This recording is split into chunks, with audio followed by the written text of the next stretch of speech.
The first time we started planning an Alaska cruise, I remember pulling up the calendar and realizing this wasn't like booking the Caribbean. You can't just go whenever you want. You've got this small window, and somehow every option in that window is supposed to be the best time. And the more I looked into it, the more confusing it got. Because what I didn't understand at the time is when you go doesn't just change the weather, it changes what you actually experience. And if you get the timing wrong, you can have a great cruise and still miss the parts you were excited about. So let's make sure that doesn't happen to you.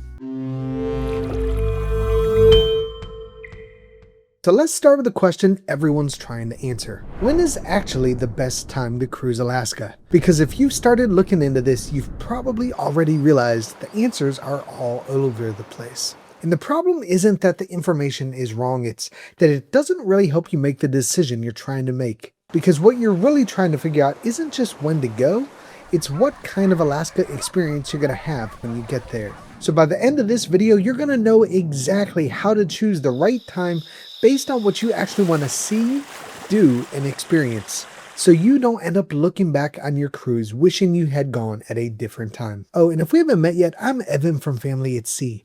If this is your first time watching my channel, I'm glad you're here. And if you've been here a while, you already know how much I appreciate you. If you're ready, I am. Let's go. If you're like most people, the first thing you probably look at when choosing when to cruise Alaska are the temperatures. And on paper, it seems pretty straightforward. July and August are the warmest months, June and July have the longest days, and earlier or later in the season tends to be cooler or downright cold. So naturally, a lot of people land on July and think, well, that's the best time to go. But here's the catch. In Alaska, the best weather isn't really about temperature. It's about what you can actually see. Because even in the middle of summer, Alaska can be wet and foggy. And when that happens, it doesn't just mean you're throwing on a rain jacket. It means you might not see the mountain peaks, the glaciers, or even parts of the coastline the way you were expecting. And this is where it gets interesting, because historically, late May and early June have some of the best visibility you're going to get. So while it might be a little cooler, you're more likely to get those clear days where everything just opens up around you. Then as you move into July and August, it warms up, and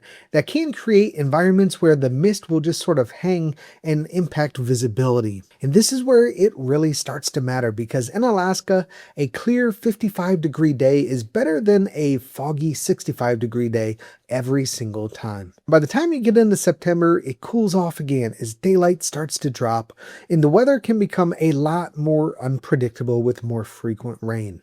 And the other thing to keep in mind is just how inconsistent the weather can be. We've sailed Alaska just a couple weeks apart in the middle of summer, and one week was sunny and beautiful and the next was cold and rainy, so there really isn't a perfect weather month. It just depends on what matters more to you and what you're willing to trade to get the experience you're looking for. And that's what really makes Alaska different, because every time of year gives you something a little different and takes something else away. And the hard part is knowing which trade-offs actually matter for the kind of trip you're trying to have. And that's exactly why we book through Cruises It. Instead of guessing, you're working with people who actually understand the ships, the timing, and how all of these little decisions change the experience you're going to have once you're on board. They've helped us save money, avoid bad cabin choices, and make sure we're actually getting the kind of trip we're hoping for, not just what looks good on paper. Which is more than I can say for Frank, who once told me, "Evan, I don't need a travel agent. I'll just pick the cheapest week and figure it out."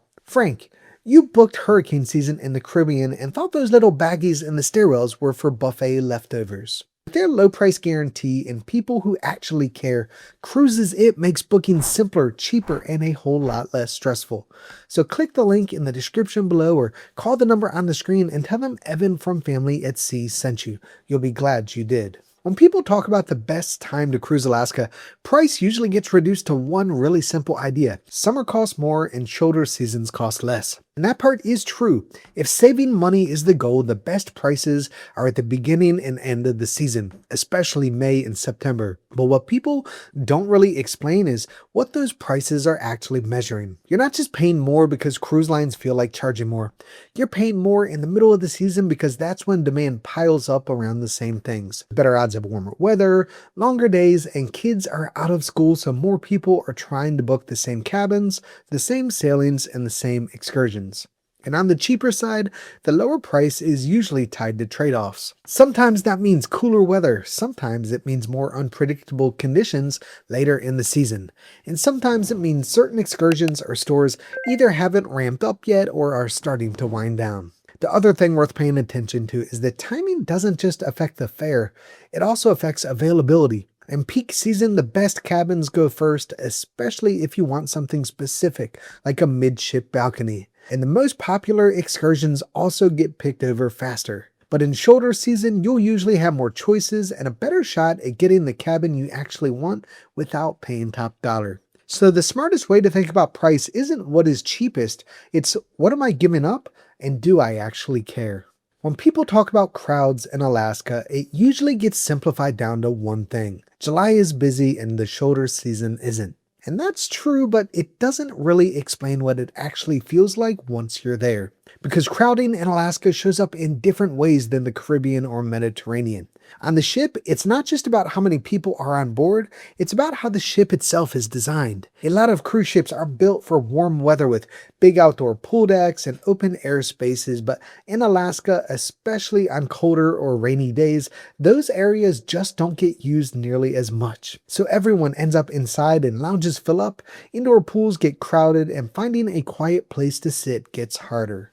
And that changes the feel of the entire ship. Then when you get into port, it's the same idea. Most people are all heading to the same handful of excursions, the same shuttle buses, the same main streets, and all at the same time. And all of a sudden, the peaceful day in the Alaska wilderness you envisioned begins to feel a lot more rushed and a lot more chaotic. And that carries over into the excursions as well. The same whale watch or sightseeing tour in peak season can mean more people, more boats nearby, and a less intimate experience than the exact same tour earlier or later in the season. So this isn't really about whether crowds exist, it's about how much they change the feel of your day and whether that matters to you. When people talk about the best time to cruise Alaska for wildlife, you'll usually hear something like, you can see wildlife all season. And that's true, kinda. But what really doesn't get explained is why certain times are better than others. Because wildlife in Alaska doesn't follow the calendar, it follows food. Early in the season, you've got things like herring runs, which brings whales closer to the surface and makes them more active. By June, you start to see more young wildlife with seal pups out in the ice and animals moving around more. And then, as you get into late July and August, everything shifts as the salmon runs really kick in. And when that happens, it's not just the fish, it's the bears, the eagles, and everything else that feeds on them. And even later in the season, as you get into September, that doesn't just turn off, it actually becomes more concentrated. You'll often find wildlife gathering in more predictable places as they feed more aggressively before winter, which can make some of those sightings feel more active and more intense. So if your goal is to see something specific, timing matters a lot more than just picking a good month. And it's not just wildlife, even the glaciers themselves change depending on when you go. As the season goes on and temperatures rise, you get more meltwater, which makes glaciers more active. So if that's important to you, July and August are your best bet, as that's when you're more likely to actually hear and see them calving as they crack and send ice into the water. Now, none of this is guaranteed. You can go at the perfect time and still miss something. But this is where Alaska really becomes different, because you're not just picking a time of year, you're stacking the odds in favor of experiencing the Alaska you're actually hoping for when you book the trip. The Northern Lights are one of those things a lot of people dream about seeing in Alaska. And naturally the question comes up, can you see them on a cruise? Well, the honest answer is maybe, but you're going to have to be lucky. Technically, your best chance during cruise season is going to be toward the end of the season, especially in September when the nights start getting longer and darker. But you really need to manage your expectations because seeing the Northern Lights on an Alaska cruise is exceptionally rare. Maybe not impossible, but it's definitely not something you should plan your trip around. And the biggest reason isn't just the timing, it's the conditions. Alaska, especially the Inside Passage, is known for being cloudy, so even if everything else lines up, you still need clear skies at the exact right time. Even then, you're usually not as far north as the places where the Northern Lights are most active. So yes, it can happen, and you might get lucky being awoken by an announcement late at night and catch a glimpse of them from the deck. But if seeing the northern lights is something you really care about, this probably isn't the trip to try and check that box. And if it does happen while you're out there, it's not the highlight you planned for, but it is an incredible bonus.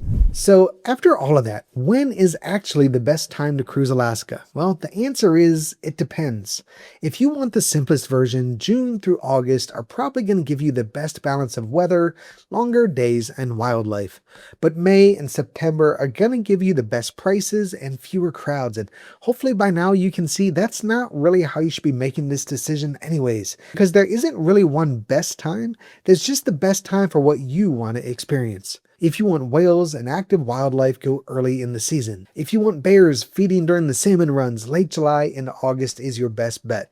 And if you care most about weather or crowds or price, each of those is going to push you toward a different part of the season. And that's really the takeaway here anyways. You're not just picking a date on a calendar, you're choosing the version of Alaska that you most want to experience. But here's the bad news. Even if you pick the perfect time, if you don't pick the right cruise line to go with it, that can completely change your entire experience. Now the good news, in this next video, I've ranked every major cruise line sailing in Alaska from worst to best. So don't stop here, watch that one next, where I break down which cruise lines actually deliver the Alaska experience you're dreaming of, and which ones you may want to skip. I'll see you over there. If you're ready, I am. Let's go.